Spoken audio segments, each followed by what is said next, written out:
All right. So what I'm going to do is to get ready for our breakout game, I'm going to take all of this in the JavaScript file and I'm just going to delete all of it. Style.css, we could take all of this and delete this for now. And we can go back to our index.html and I'm going to delete the h1 phaser templates, move arrow keys with that. Yeah, let's type instead of h1, let's do for h1, let's do breakout right now. And move arrow keys to WCD. We're not going to code that in yet, so that's right. We'll just get rid of that. Okay, so we'll just have in the body h1 breakout. And then we have our scripts that are calling to the script.js and going to get phaser as well too.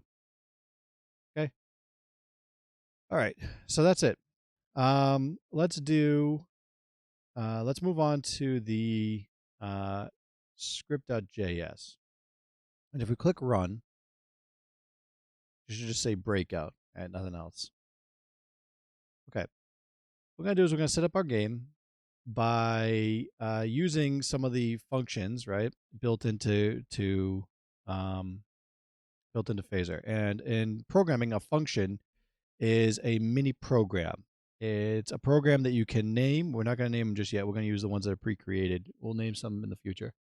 Okay, but we're going to use ones that are it's little mini programs that contain a set of instructions inside of them. Okay, so usually they're depending if you write them or if you pull them in from another library like Phaser, they can be very clear or the code behind it could be hidden. So in this case, we're going to set up a variable called game. We use var for right now. Var game equals new Phaser period game. Actually, capital G game. Okay. And then we do an open close parentheses there. And what that's going to do is it's going to go to the Phaser library and say, hey, we want to create a new game. All right.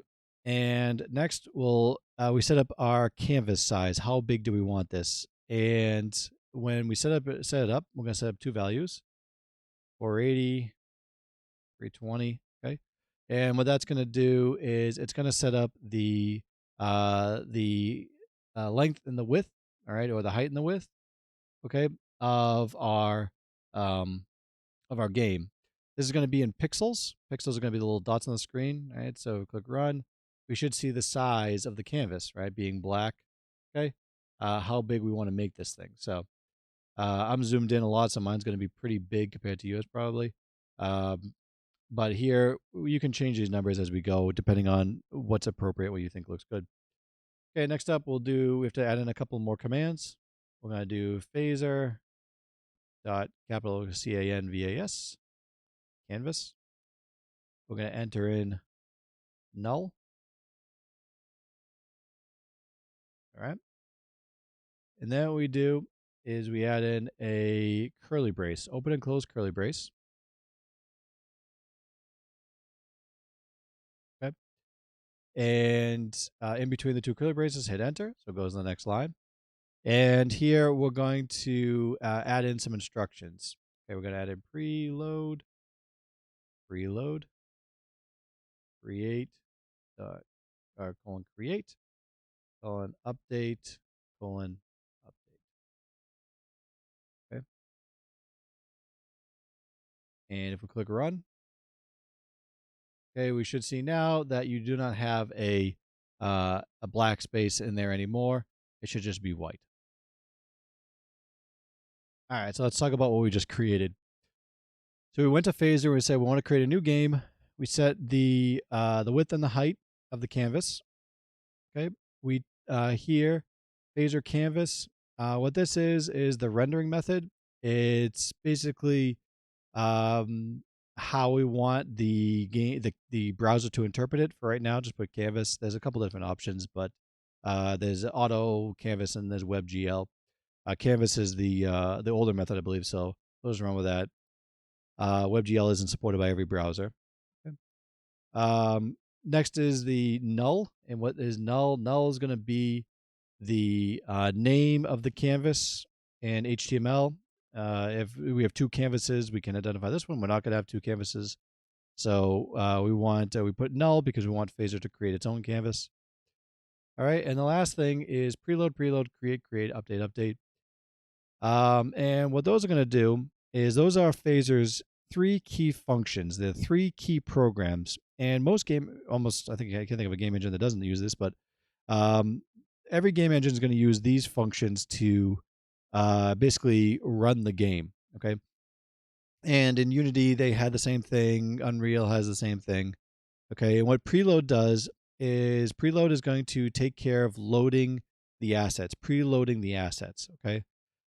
Create is executed once when everything is loaded and ready, once at the beginning. And then update is going to execute on every frame, meaning that your screen has a refresh rate. We call this frames per second. And for every frame, okay, frames per second, if you have 30 frames per second, that means that the screen is going to refresh 30 times per second. That means that we have to update this game every 30th of a second. Okay. So what we need to do is we've basically told Phaser what the names of those are going to be. Okay, I'm going to make this a little bigger. What the names of those are going to be. And now we have to go down here and actually create them. Okay. So down here, I'm going to write function, preload,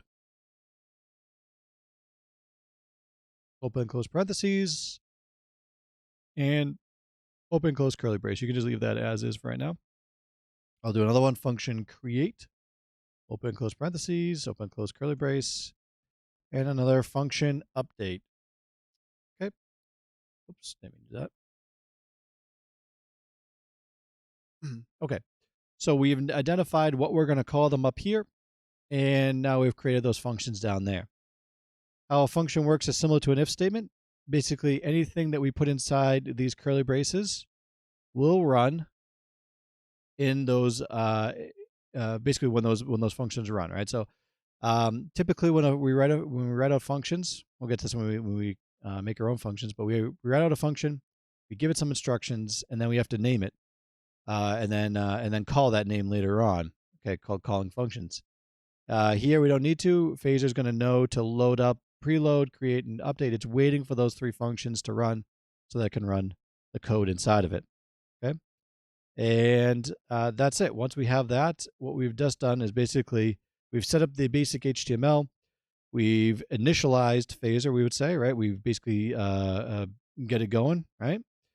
And the next thing we can do is actually take a look at scaling the object, scaling the Phaser object.